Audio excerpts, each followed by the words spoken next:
Okay, now let's move on to our next illustrative example, which is all about non-interest bearing note payable lump sum. So, sa pasabot ani, ang note payable is wala ga state nga naay interest.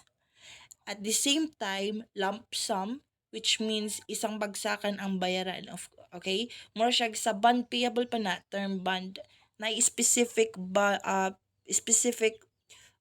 time or kanang date kung kanos siya mabayran. Okay?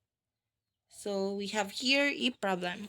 On January 1, 2020, an entity acquired an equipment for 1 million. The entity paid 100,000 down and signed a non-interest-bearing note for the balance which is due after 3 years on January 1, 2023.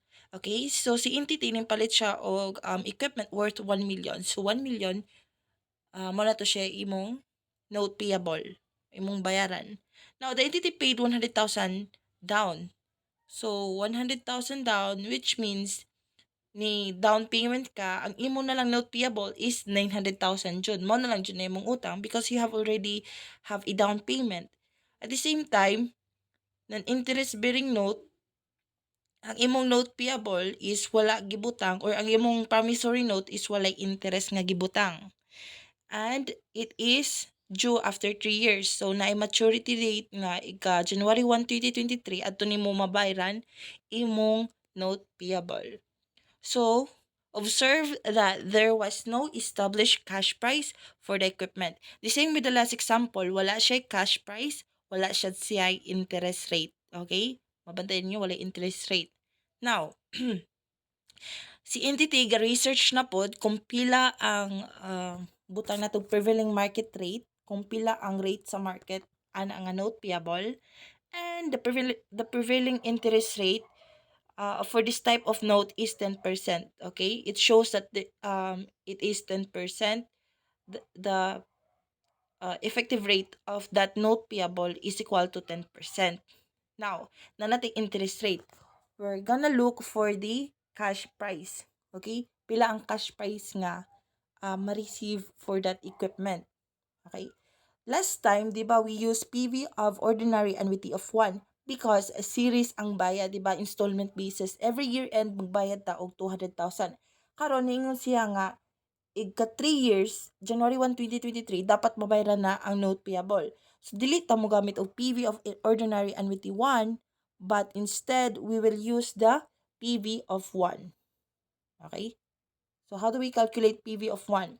PV of 1 equals 1 over 1 plus rate, raised to the power of number of periods. So, substitute the given formula. We have 1 plus 10% over raised to the power of 3 because 3 years, okay? Then we will have 0.7513. Sa problem, it was actually stated nga the present value factor is 0.7513. So what if dili ibutang sa problem? So this is gonna be, if dili ibutang sa problem, kani nga formula ang atong gamiton. Okay? So, okay. The present value of 1 for 3 periods is 0.7513. So, given na sa problem nga 0.7513. Pero, igwala lagi, wala giingon ng 0.7513 ang present value, then we have to use this formula. Okay? PV of 1 equals 1 over 1 plus R raised to the power of N. Okay. So, na natay present value factor. At the present value factor again is 0.7513. Dili pa na siya ang present value amount. Because the present value amount should be multiplied to pila ang imong utang. Pila man ang imong meron nun, which is 900,000. Okay? 900,000 times 0.7513, that's your present value. Okay, let's have computation. Down payment nimo is 100,000, okay? Present value of note, because nakakuha na to sa present value factor, okay? 900,000 times 0.7513, which is 676,170. You have to add, okay? Add the both, Then we will have the cost of equipment, which is 7,776. I mean 776,170. Okay? So, di ba, niingon, last time we talked about non-interest bearing note. And I have also stated that it doesn't mean na non-interest si wala siya interest. Actually, na siya interest. And that interest is what we call imputed interest. So, how do we calculate imputed interest? Imputed interest can be calculated by face value minus present value. So, the face value of note is 900,000. Kay mao man jud na ang imong note payable nga bayaran, right? Pero the present value through the atong calculation, it shows 676,000 170. Then you have to deduct it. So we have imputed interest 223,830. So yung 223,830, that's our discount on note payable. Okay? That's our discount on note payable. Last time, kung makahinom to mo, unsa ko na to pagkuha si discount on note payable sa atong journal entry, note payable lang, tapos minus sa atong debit nga equipment, nga cash price, then we will have our discount on note payable. Now, pag non-interest bearing note siya, we have to look for imputed interest, and this is the this is how you calculate imputed interest. Okay, next. Let's have our table of amortization. Date, interest expense, discount on note payable, and present value. Since this is an interest-bearing note, special case this siya, we have already our present value, di ba? Sa atong sa atong gigamit nga formula ganiha, which is 676,170. Dali na siya gikan 900,000 ay times 0.7513. Atong discount on note payable is 223,830. So given na sad siya. So kailangan mag-compute patadaan sa imputed interest and the present value to have our table of amortization. Why is it important to have table of amortization? Because if maglisod kag pangita sa value sa imong mga gi-amortize, this will be a great help para mag-guide ka sa imong entry every year. Okay? So we have interest expense of 67,617. So giun sa man siya pagkuha, same with the process, 676 i-times sa the effective rate, which is 10%, mo ng 67,617. Unya, atong discount on note payable. Okay, sa discount on note payable, kaning 67,617, i-minus na siya sa kaning ibabaw, mo na siyang 156,213.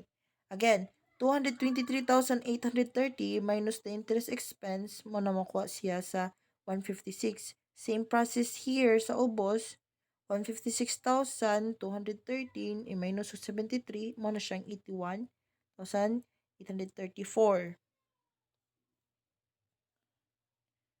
Until 81, sunod, 81,834 minus 3 sa interest expense mo ng zero balance na sa atong discount on note payable.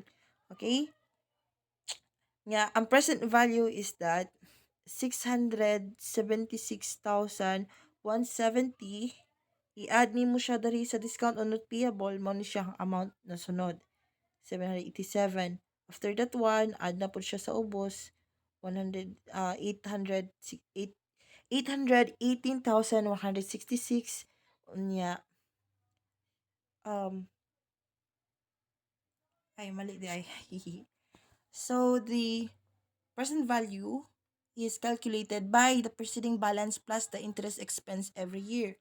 Like, for example, 676,170, kani, i-plus na to siya sa interest expense, then we will have this 743,787, tapos add na po siya danhi, mo na siya mahitabo, up until I-add na po siya sa interest expense. Hantod may mo siyang 900,000. So that's our table of amortization. Now let's have our journal entries. Okay. Our journal entries. Okay. Our journal entries for year 2020. Since January 21, 2020, ato tani acquired og equipment. Okay. Our equipment is 776,170. More siya sa cost of equipment. Okay. Tapos, first, alisa ta sa credit. Cash na to is 100,000 since nag-down payment ta og 100,000. And then, note payable na to is 900 na lang since 1 million minus 100,000. 900,000 na lang ang atong utang. And then, 1 million. 1 million minus the equipment cost or cost of equipment. Then, we will have our discount on note payable, which is also our imputed interest. Okay, mo reflect ra na siya sa discount on note payable. So that's why bisag non-interest bearing note payable na siya, nagyapon na siya interest. Okay? So pag year end, magbayad ta sa interest expense katong discount on note payable. Okay? 67,617. Tanaw nimo siya sa amortization, table of amortization nimo para di ka mag-guided ka. 617,000. Okay? Last time, 'di ba, nag-call mata tong katong sa 'di ba series like every year end mo bayad po ta sa installment basis. Karon, since wala man tay installment basis, wala tay bayran nga note payable. Okay? Mo nay kalayan sa lump sum anda katong nay serial series or installment basis. Now, on journal entries for 2023, okay?